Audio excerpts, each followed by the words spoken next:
Good morning, Living Waters. Welcome back. Thanks for having coffee or tea or water or whatever you're doing. Maybe you're working out. I don't know. Whatever you're doing, thanks for being here and having this time together. This is our last of the 4 weeks of Advent. So thanks for everyone who's been with us all of Advent. If you missed a video, you can always go find those on our YouTube channel or Facebook page. I have heard folks saying how much they've appreciated the videos, which I love that. Thank you for your kind words. I'll be obviously going on vacation after Christmas, but maybe, maybe we can bring these coffee videos back. This once a week thing versus 5 times a week is a little more manageable. And it's a lot more fun when you're not locked in your house. So, we'll see. I would say if you're a fan of the coffee videos, I can't promise anything, but things are looking up.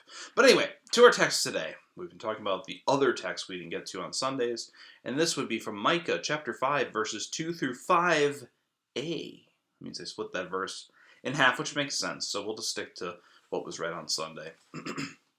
Disclaimer now, Ephrathah, see, I messed it up. Ephrathah. Oh my goodness. Okay. I'm just letting you know. I really struggle with that one, so I'm probably going to trip over it again because I still am right now. So here we go. But you, O Bethlehem of Ephrathah, I nailed it, who are one of the little clans of Judah, you shall come forth for me, one who is to rule in Israel, whose origins is of old, of ancient days. Therefore he shall give them up until the time when she who is in labor has brought forth, then the rest of his kindred shall return to the people of Israel. And she shall stand and feed his flock. And in the strength of the Lord and the majesty of the name of the Lord his God, they shall live secure. For now he shall be great to the ends of the earth. He shall be the one of peace. If the Assyrians come into our land and tread upon the soil, we will raise against them 7 shepherds and 8 installed as rulers. So I couldn't, sitting in the front, I couldn't see people's face. And, if you're at home, I can't see your face either during worship. But I was really curious what the response was during that text, because I think hearing that out of context, you're like, what? So Micah is a prophet, not as late as Malachi, we talked about last time, but rather probably middle. The prophetic books are pretty much in chronological order. It just gets a little tricky. So like with Micah, it basically has 3 sections. It has that first section that's very familiar with the prophets, judgment, we've lost our ways, we're not taking care of the poor, the widow, the alien, the orphan, that kind of formula, if you will. Then, turn it back on God, etc., etc. Then some time passes. You're led to believe between chapters 3 and 4. And if they were in this section, this restoration, either in exile or post-exile, it's not clear, but these promises of restoration, the goodness of God coming through, keeping the promises, and then there's kind of the last section after that, written about the same time period, where God is laying out that things still aren't perfect, and we have things to work on as a nation, but also hope for the future, that their hope has been restored, that there's good things on the way. So this comes from that middle section, and this is this promise, right, of the Messiah. That's why it's being read in Advent, right, and paired with that Mary gospel text. But I have a question for you to consider with your coffee this morning or whatever you're watching. This idea is the prophet Micah, or whoever it is who's in the Micah school of thought, when they're making this prophecy, they don't know what's going to happen, right? The question I want you to consider is, what do you think this prophet's feeling as they're sharing this word? Obviously they believe it, but they even admit in verse, was it 4? Yes, 3, verse 3.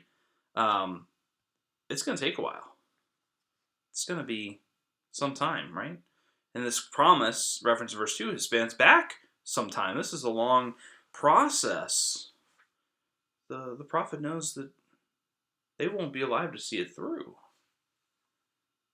I think it takes a lot of faith to make a proclamation like this. Something you won't even see, right? That's bold.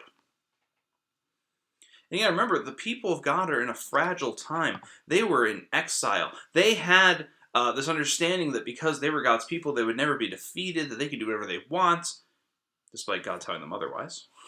Our actions have consequences, right? We talked about that previously. And so they're finally back, but they're kind of in this fragile state. Yes, they've returned, but you kind of referenced at the end of this passage, they're worried about other foreign enemy. What if Assyria shows up again? Are we going to go back into exile, right? What if we're not strong enough? What if we make mistakes again? And some of these books we talked about later, they do start making some of the same mistakes, right? There's alarm there. They're in this fragile, so we've been through a lot.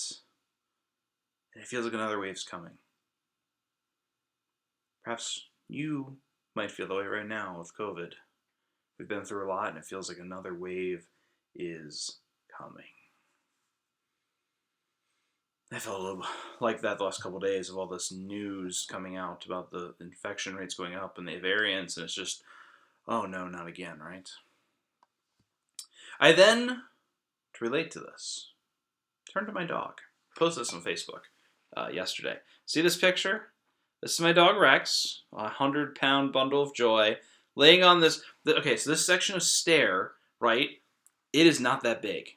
It's not that big. He's dangling. I know you can see this is not a very good picture, but if you go on my personal Facebook page, you can see it. His legs are dangling off the edge of this section of stair. He's kind of wedged himself in the corner where the stair turns and is kind of dangling off the sides and stretching his head to fit. Later he actually put his head on the stair above. It was pretty funny. But Rex loves sunbathing, okay? He follows the sun all day. Starts in the front room, works his way down the stairs, right? Then he goes, and when I come home, he's usually in the back, So he follows the sun. He loves it. Does it all year round. And so I see this picture of my dog, and as I wrote on the Facebook post, Rex, everything's going on in the world.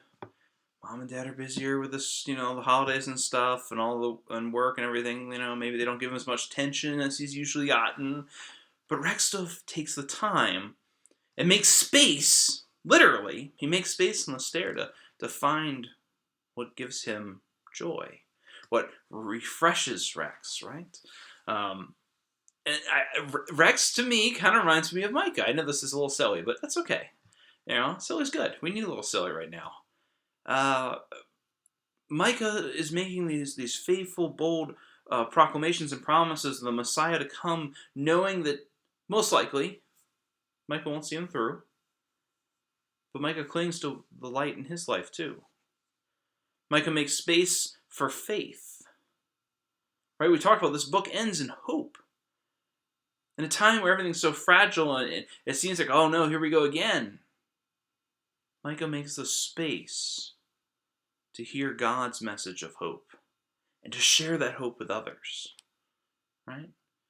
Just like Rex, he's taking the time to focus on what really brings joy to Micah's life. How are we in this busy, busy season making space for God? What proclamations and hopes are we clinging to, even though we can't see how they're going to end yet? Perhaps it's the end of the pandemic. I don't know. I don't know about you. Sometimes I feel like, is there going to be an end to the pandemic? Are we just going to learn to live with it? I don't know. This is what I'm saying. We don't know. So how can we make bold proclamations of faith for our future? How can we cling to the light, the things that refresh us, the good things that come from God in our life right now? Amidst all the mess that's happening, what are the things that we can make space for that will enhance our lives? Where do we hear God's message? Are we making space for God in the season of Christmas? Which I know sounds funny. Christmas is originally, right, a Christian holiday. And yet sometimes it feels like, with everything else, is there enough room to hear the good news? God, I hope so. By the way, we have Christmas Eve services 3 and 5. It's both streaming too, so you can worship with us anywhere. Anyway. All right. I hope that you find that light and goodness in your life. I hope that you find God's presence and you make space for that, because we're going to need it. We're going to need it. I don't know where this is going to go. I have no idea what we're going to see through this, right? But I know that God is with us. I know that God's news abounds in our lives. And I, for one, am going to make space for that. All right. Have a wonderful, blessed last couple days of Advent. If I don't see you, have a Merry Christmas, a Happy New Year, and God bless you all. Peace be with you. God bless.